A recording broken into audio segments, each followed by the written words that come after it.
the show begin. Next generation for the win. We're going all in. All together now, let's begin. Let the show begin.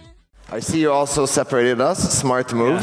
Yeah. Do you want to be together? No, am I getting in the middle of your bromance? I had enough. It's good. Some space is good.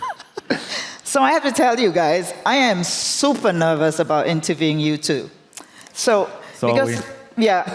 Because last night I watched Jeremy Clarkson's Farm series, and he was talking about this £500,000 machine that could basically go into a forest, and then the machine will be able to measure the circumference of the tree, and then immediately work out how tall the tree is, and then immediately work out how to chop the tree into equal parts.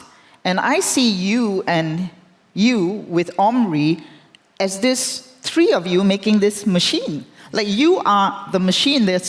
You three are part of this machine. You are so super efficient and smart. So I'm super nervous, right? I'm sorry, I had to get that out of the way. But I want to congratulate you both on marking your 10th year with Agoda. So congratulations. And how would you describe the journey this far, Ittai? How would you describe the journey so far? I think, we've been incredibly lucky. We came from a small startup being acquired. I talked a little about yesterday, being acquired into Bangkok, Thailand. Our investors from Silicon Valley told us, are you sure you want to go into this company in Bangkok, which sounds like the other end of Earth? And we were lucky because we hadn't, both Agoda was on a growing spree, and it's like 3-4x times bigger in terms of people than it was when we joined. It had a lot of what we believed we love in terms of experimenting, learning, data-driven, scientific-driven.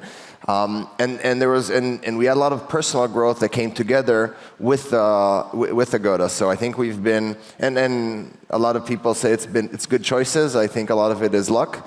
And I think it's good also to view luck because it humbles you a little bit. A lot of people attribute their success, whatever it is, to like, oh, I've made these great decisions, I've been good. Reminding yourself that 80% of life is luck kind of keeps you humble. But we've definitely been incredibly lucky on this growth, both of Agoda and the personal growth with it has been, it's been good. What about for you, Idan? Yeah, similar feelings. Like, it was a long journey. There's a famous sentence, I don't remember who said that, like, people always overestimate what can be done in a year and underestimate what can be done in 10 years, right? We see today also, like, with Gen AI, that, foundations has been 10 years ago, everybody forgot about it, and now we're, like, shocked it's here.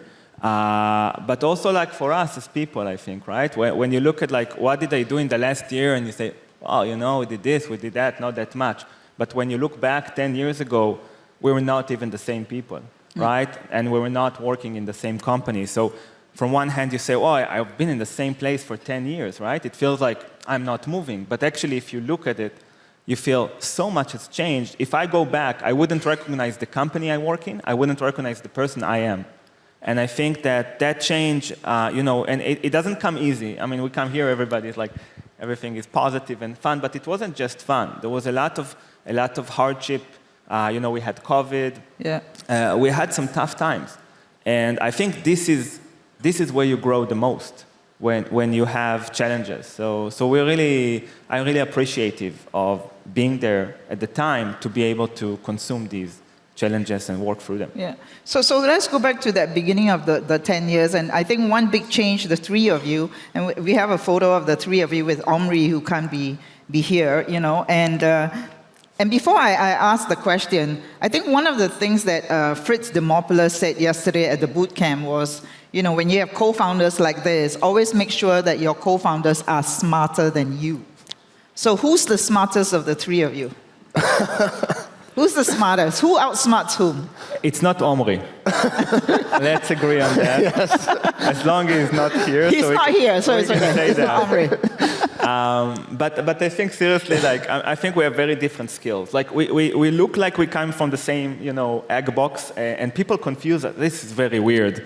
People confuse us all the time. Now, we don't look the same, right? Like, we agree on that. We do not look the same. But somehow, it's crazy to me. People confuse us all the time. But actually, we are very different. I think, Ittai is very strong on statistics, math, theoretical. We always come to him, like, if I know we talk a lot math riddles, so my line, if Ittai cannot solve it, I don't even try. Because, like, why waste my time? But like, for me, it's all about building and technology and how to structure. If you give me a problem, how do I break it into smaller problems? How do I organize and architect it? I building it in my head. So, I think smart is a bit by itself is a reductive term, right? Like, we have so many different talents that people have today. So what is Omri's talent that we can talk about? We cannot say no. Nothing that we know. No, I think one thing I will say, he is like, I'm more like an optimization, trying to solve like the tactical problems. Omri is good, and I think it's very important for entrepreneurs, like, to ignore a little bit the day-to-day and have a vision, like, this is where I want to go, and don't bother me with all of today's problems, which is quite fascinating because he understands. I see a lot of people that are visionary, that like say, this is how the future is going to look. They really don't understand the day-to-day problems. He understands them well, and he's like, no, but I believe these are solvable. Like, let's make sure we focus enough on the vision. And when you need a little bit of like, be a little bit, you have to have this balance of being a little bit disconnected from the, connected, but also disconnected from the details to see the vision. So I think that's one of his. So he's the one that knows how high that tree goes. And he's the one who measures the circumference of the tree, and you're the one who figures out how to cut the tree. Okay, I got it back. All right. And he builds the tools that actually work. All right. I want to say something positive about Omri, because he might see the video, and I'm like... So for the cut, the thing you're going to show him is from now. So, but seriously though, Omri, what's really amazing about Omri is he can be good at whatever he chooses to be good at.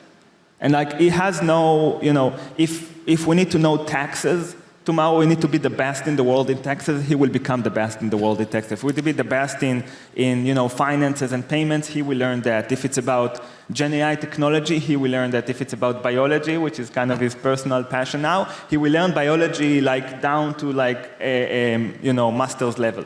So I think that's what's really amazing.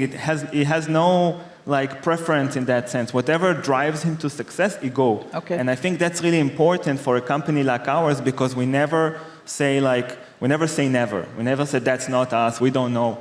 We go and learn. And I think he really sets the tone in that sense. Excellent. So one of the things that one of the big change, actually the big change that three of you did, was you turned Agoda from a travel company with some tech to a tech company that sells travel. So why do you think this is an important distinction? Yeah, so first of all, let's start by describing what it means. What does it mean to be a tech company, right? So for me, a tech company is, first of all, looking at tech, and we just have a CFO with a CCO, looking at tech not as a cost center, but as a value-driving center, long-term value driving. So that's one. And understanding that technology is the way to control your own destiny. So once you say, I'm a travel company, I do this and that, that's it. That's who I am. I'm in this box. Now the condition around you change, you're stuck in a box, right? So when COVID hit, people are not traveling anymore, right? In a second, how do we adjust to it? How do we still become a successful business and survive these difficult times if we cannot move, we cannot change who we are? We cannot build new products very quickly, adjusting ourselves to the customer needs. And now again, with Gen AI, right? We can say, oh, we don't have AI experts. Let's wait for someone else to build it and give it to us. Let's wait for them to control our destiny. So no, we don't want that. We want to control our own destiny. And that's what I think technology gives us. I think that's what technology gave humankind through all history. It gives them the ability to control their destiny. That's a really important distinction, really. Cost versus value and technology to control your destiny. Okay, so Ittai, you are into extreme sports and you like downhill skiing, and I found this photo of you in the internet. That's one. Okay. Do you think that the next 10 years will be more thrilling than the previous 10? It's hard to say. I can say a little bit about the trends that we see. I think talking about the importance of technology, when you look even beyond travel, like e-commerce and the Googles and Facebooks and social, typically the winners have been like one platform that has taken, or a handful of platforms that have taken kind of the world globally. Even with messaging, which looks like a relatively, a simple tech, it's still been maybe 5 platforms that kind of control most of the messaging in the world. So I think, but what we're seeing now, which is exciting, is the more what we call localization, which is also about kind of more delighting the customer, because the global platforms are very, very good in doing the basics well for everyone, whether you're Japanese or American or Brazilian. But actually a lot of the needs, and you can get a pretty good service in most things global, definitely in travel, but much of the needs are much more like localized and nuanced. And that's where I think this challenge that we talk a lot between what do we do as a global platform versus how do we localize to the Japanese customers, to the Indian customer, to the Korean customers' needs becomes, and that's a big opportunity in solving a lot of the friction points that still exist in travel. Right. So do you think you are in a better position, Agoda versus Booking, because you may have a younger tech stack, so you can be more nimble in terms of really, really localizing, because that's the new age. The new age is about global, but really localizing. Okay, so step 1, you tried to get Omri to fire me. Step 2, now you said maybe if Omri doesn't fire you, Glenn, which is the Booking Holdings, maybe he will fire you. So comparing, I think Booking is obviously it's their sister company. It's a great company. They have a much more global footprint than us. They also have challenges that I think Adrian highlighted in Europe as well. We're very focused on Asia and Asia Pacific, which is very interesting. Which is a very interesting market because it has, on one hand, it's one region, on the other hand, it's very, very different, the different markets. It's been fascinating. I never lived in Asia before coming here, so learning about Asia and the opportunities, the growth and the differences and the nuances. Yeah. And we try to make sure we're positioned best for that. Okay. So Idan, you've said that the purpose of tech is to make it simple, seamless, and it works for me as the consumer, right? So what evolution in customer requirements can we expect to see in the new age? Like, what am I going to ask from you? Yes, so for sure. So what's always surprises me is how fast the consumer expectations come up. We were just looking at a few days ago about this AI-generated image of like a room full of people doing something exactly what we asked for. And then somebody said, hey, look, this person doesn't have a finger. And I'm like, we just generated an image from nothing, from a few words in seconds. And what bothers you is this finger, right? And I think that just shows like how fast we adjust to what's possible and then demand the next thing. And I think customers are very similar in that sense. They see what's out there, they see the kind of new technologies and new possibilities, and now they want it. Now, what it means in actuality for travel, I think, is first of all, they want a more specific experience. Like, I need a specific I need a specific type of travel. I want you to give me exactly what I want. Don't shower me with information that is not interesting to me. Don't waste my time. Show me what I need to see, help me make a decision, and then let's move on with it. Now, the second thing is, moving away from, Agoda or other apps like it that just help you book to something that accommodates you through the entire travel.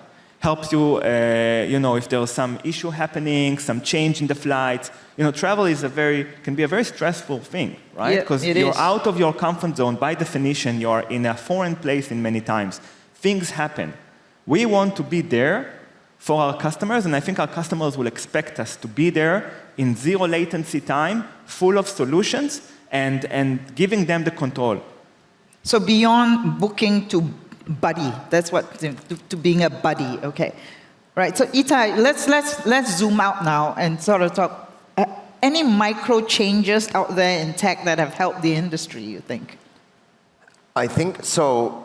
I think what's really evolved in the industry is the inspirational part of travel. So I think when I joined Agoda, by far the biggest brand in travel globally was TripAdvisor, which had probably the best content at the time. Travel, I think over time, it's like, and people, when they wanted to think where to travel and what to do, that was one of the main brands. Over time, it's moved from like website a little bit to Google, but a lot also to influencers and social. It's kind of been one big trend. And I think now AI, at least a lot of the use cases now are helping the inspirational travel. That has definitely, so I think the digital revolution we've seen in the last 10 years has greatly changed the inspirational. The interesting part, which is a lot debated even internally, like why is the inspirational and the booking side still a little bit disconnected in the customer journey, at least when it looks at the popular platforms. The platforms have always been good and inspirational, haven't done that well in the booking side of things. And the booking side of things, but I think a lot of it is because the booking side of things, there's still a lot of complexity that seems maybe trivial from a grand scheme, like, oh, why can't they just, change my flight and update me and let me know? But in making it happen as an industry is really challenging. But I do think there's a good chance, especially with AI, that these two will merge more between, and that will be a big step in. Yeah. So it's interesting. Like, we are actually, the environment is making us humans more aspirational, right? As you say, right? And then at the same time, we've become so much more demanding as well, right? Don't waste my time. Just give me why do you shower me with so much information? So how do you make use of data? I mean, I know you love data, and when I spoke to him, he said, "Oh, travel's a great playground for scientists." How do you use that data to wield it effectively to marry this aspiration and demand to delight the customer? Yes, so I think data is definitely an interesting thing because it's exciting, it's an amazing resource, but it can also be a booby trap. And I think many companies, going for data, building large kind of data investments, hoarding a lot of data, but then eventually ask themselves, we're spending a lot of money now on storing and collecting this data, but what are we getting out of it, right? So I think we all need to remember that data is not the end point. Data is not the end, but it's the means, right? So it's about how do we use data to make something better. So I think what I would recommend and what we do, we don't just collect data for the sake of saying, we have 12 petabytes every month and so forth of data being stored, but what do you do with those 12 petabytes every month? That I think is the interesting question. And I think also somebody mentioned before about working in bite size, right? So like when we started 10 years ago, our data platform was 300 gigabytes. You can put it on an iPhone today, the data platform. That was 10 years ago. And obviously since then, about 40 petabyte, it's 100,000 times increase. But that wasn't like you said, we need to be that big. We added ideas. We had, if I knew this, I could decide that, right? And you have to have that second part of the sentence. It can't be just, let's see what people click. Let's see what people do. You have to be intentional. You have to understand, why am I collecting this? What am I going to do with this? And this is where the science of it really. So that's why we shy a bit from data-driven, because data is just a tool. It has no opinion. It's just numbers and figures, right? Science is a method that leads you from A to B. So we like to start from a vision and then use science to bring us from where we are today to that vision, and that's where the data is more like the fuel. Okay, so what else do you want to know? What other data do you really need for you to create the magic? So that's a great question, because what we're seeing today with Gen AI is how ignorant we are. We thought we have a lot of data. We thought we know a lot, but we're finding out everything we don't know, because the users are telling us now, more than ever, what they actually want to see. Right? So if before we said, hey, these are the facilities, these are the amenities, this is the booking terms, but somebody asks, hey, but can I put my car in your garage of the hotel? I'm like, I don't know, right? I don't have this information. So we're finding now that actually we are less concentrated now on shallow data, like more data points of the same, but more deep data, really intimate details of what we are selling, the conditions what we're selling, what happens if, can I do this? And this is where we're working with our partners to really get to the next level and give the next level of experience to our customers. So how do you get that deeper data?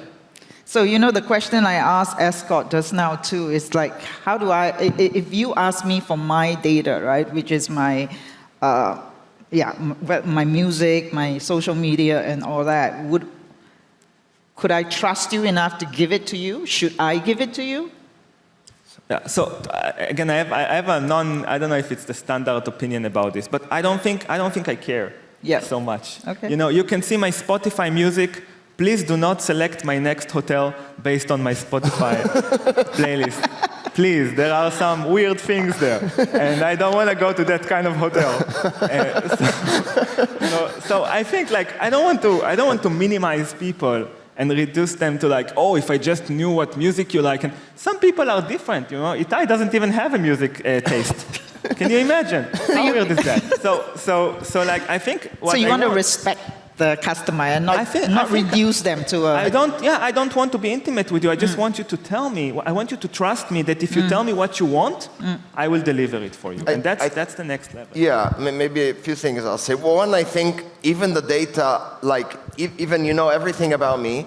I'm telling you, you know everything about me. I'm telling you I'm traveling next month to Italy. You don't know which hotel. To every single thing in my history of life, I'm telling you now I'm traveling next month to Italy. You don't know which hotel to book because I'm traveling with my wife. I want one hotel. Well, she wants one hotel, but we want one hotel. If I'm traveling by myself or with friends, I want a different type of hotel. So like I have 3 or 4 or 5 even personas that I business, etc. So the data we need to do this is actually quite nuanced. I think customers, if they see value, they're happy to give the data. Of course, they need brands to trust, and we put a lot of work on making sure we do the right things. But I think the last thing I'll say about data, we put a lot of focus like how to get data right comes from the management and ask a lot of questions like all the way, what is the data you're going to use? How are you going to make this decision on the data-driven point? Like one of my in the marketing world, when I interviewed people, I asked them, give me an example of using data to make decisions. Everyone says, oh, I will look at the CTR, and I will look at the impression count. And I said, okay, what if the CTR is higher and impressions are lower? How do you make the decision? Well, we look at like 5 different data points, and like that's not really data, that's not really like scientific driven, yeah? You're looking at a bunch of data, and then you're kind of making your own decision that's inspired or informed by data. Let's call it a little bit. We talk a lot about what is the data point when like product manager says I'm going to build this tool. How are you going to measure success? Why are you using this KPI and not that? What if this goes up and that goes down? Is that good or bad? These type of decisions force you to decide exactly what you're trying to build from the product side, and they force a lot the data, making sure we have the data, and it puts a lot of pressure on having the right data, which is also an extremely hard problem to solve at scale. Okay, so that's a good segue into marketing channels, right? I mean, one of the things that I think Agoda did was diversify the marketing channels. Like you were primarily performance marketing, a lot of search words. Now you're multiple channels, branding products. So with the advent of AI, rise of social media, how do you see customer acquisition channels changing in Asia? Yeah, so I think there's a lot of trends, like we talked a little bit about social and influencers, although in the grand scheme of things of travel, the booking part, they're still relatively small. And still, you know, the likes of Google search, meta search, price comparison are still very, very big channels. I think, though, our approach is less about guessing the future, which I can make as good guess, I think, as anyone else here, is a lot about being agile and nimble and experimentation. And back to like it's less about when we talk also with marketing or product, it's less about what is the right choice. Like where do you think the future is TikTok, let's put 20 people on TikTok. No, let's decide let's do a TikTok campaign experiment, that's great. How are you going to, what's the metrics, what are the KPIs? How do you know this is incremental to Agoda versus travelers that come anyway, because we have a lot of travelers that come to us anyway every day. These are the discussions. Then if we show there's good value, if you show there's even at small scale, you get more resources. So for me, a lot of the, at least our approach internally is about making sure we're agile, making sure we experiment, and make sure we move fast to find so that we don't miss the trend. Can you give an example of a recent experiment that you've done that gave you some surprising insights? So I think we talked a lot about that people say, I think mentioned yesterday, people say that they just want the OTA to tell them I've already booked 10 times with Agoda, you already know me, just tell me the hotel I need to go in when I travel to Italy, or the top 3, and I'll make a choice between that. And we see that we have So we try to narrow, not hotels, but a room grid. We have a lot of rooms because we also aggregate suppliers. So often we get the same room multiple times, or the room is $100, but then the room with whatever welcome drink is $120. And you're like, nobody wants for the welcome drink, nobody's going to pay $20. So let's get that room off the room grid and make it more, nicer and more slick. And even when we're very good, we see, okay, we're only going to remove rooms that less than 1% of the customers book. 99% of customers book rooms that are the ones we select. Often that experiment loses. So like filtering less choices is not always as good as like people think. They want the OTA to tell them what the right thing is. They make sometimes surprising choices there, and they want to see, I think, the breadth of selection. So price still rules rather than fewer choices. Yes. Which is your differentiation, right? When I speak to Omri, it's all about price. It's about price and it's about selection. I've had these chats with a few people here. They're like, do you want more supply? The answer for us is always yes. We want as much, supply, the best rates, of course, where we can. The best rates, the most amount, every hotel out there, every room out there, every offer out there. And then we typically don't filter. It's more about sorting. Like, okay, we will help out of the millions or billions of choices you end up having.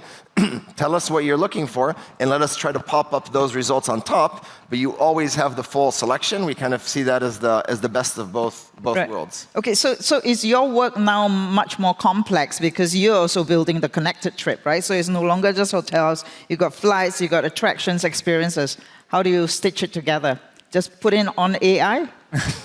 No, so I think that's a good question, and it connects to what we started from talking about technology, because you could argue that Agoda is not even a travel company. You could argue up to 5 years ago it's a hotel accommodation company. So like, how do we start being a flight also company and attractions? And it's not easy, because the way things have been built for 2 decades is assuming everything is about booking a hotel.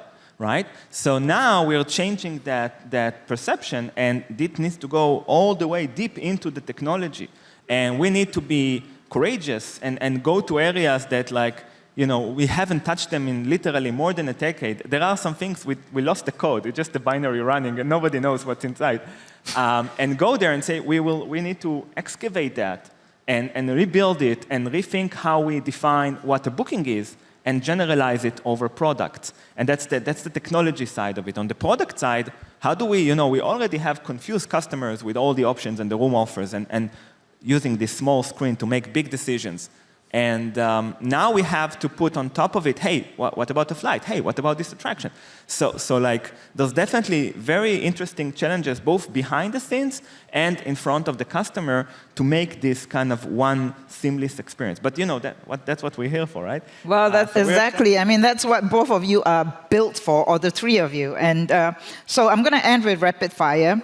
So, you guys are so smart. You got all the skills in the world already. But if you could download one new skill instantly, like in the movies, what would it be? I want to answer for Ittai. you answer for him. Okay, for him. That's a good one. Yeah, Ittai has been learning the Thai language for now, Thai language? For now 10 years. I haven't heard one sentence. I haven't one complete sentence that actually sounds, I don't even know Thai myself, right? But I think I will know if it sounds right. So I will give you this present to release you from these weekly lessons.